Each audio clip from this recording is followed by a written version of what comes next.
This agenda is underway to increase investment and encourage innovative growth in the Asia-Pacific region.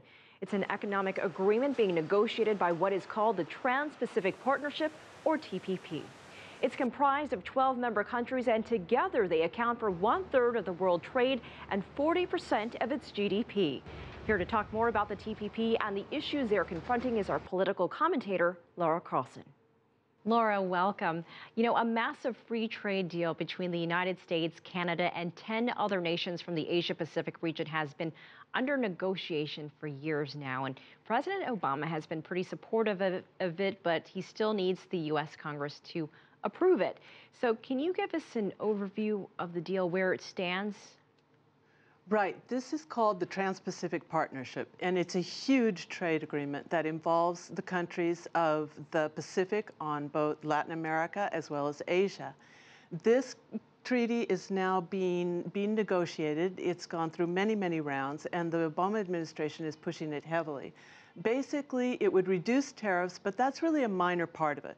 When we say trade agreement, we're really talking about a lot of other things. In this case, there are 29 chapters, and only 5 of them have to do with trade itself. So we're talking about intellectual property, for example. It would grant companies monopolies, which is kind of a contradiction to free trade, in order to apply patents for longer periods of time and in more circumstances. It would address food safety, and there's been a lot of criticism in that promoting trade, it would also weaken some environmental regulations that have been in place. Well, I do want to get to that. And, you know, there are numerous trade agreements between all these different countries around the world. So how would this particular agreement change trade? Well, right now, there's bilateral trade agreements between most of these countries that are involved. And what they're trying to do is create a bloc. They're saying that they want to, especially in the Latin America part, create a bloc that then is able to compete and relate more to the Asian countries and increase the trade that way. But there's an interesting thing going on here, too, because this particular bloc of the Trans-Pacific Partnership is really geopolitical terms working against a lot of blocs that have been coming up lately, especially in Latin America, between the countries of the South, especially the ones where the countries that are not involved in this, Brazil, Argentina, Venezuela, have been working to create a South-South integration. So what they're doing is creating a bloc that really competes with some of those other integration problems that are taking place.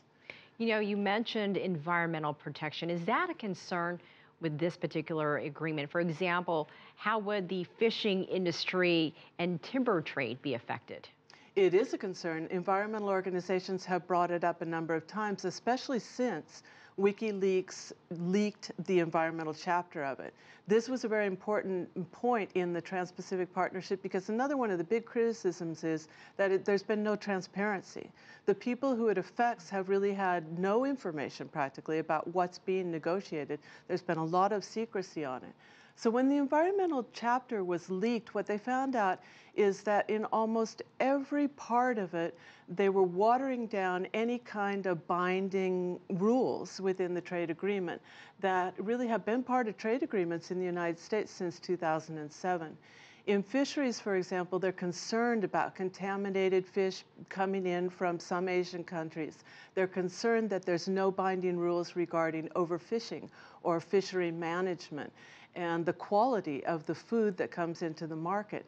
The agreement basically has phrases like, we'll work to improve or make commitments to adopt measures, you know, the kinds of phrases that have no sanctions and no teeth to them. All right, definitely something to watch. Laura Carlsen here in our Washington studio. Thank you so much for joining us. Thank you.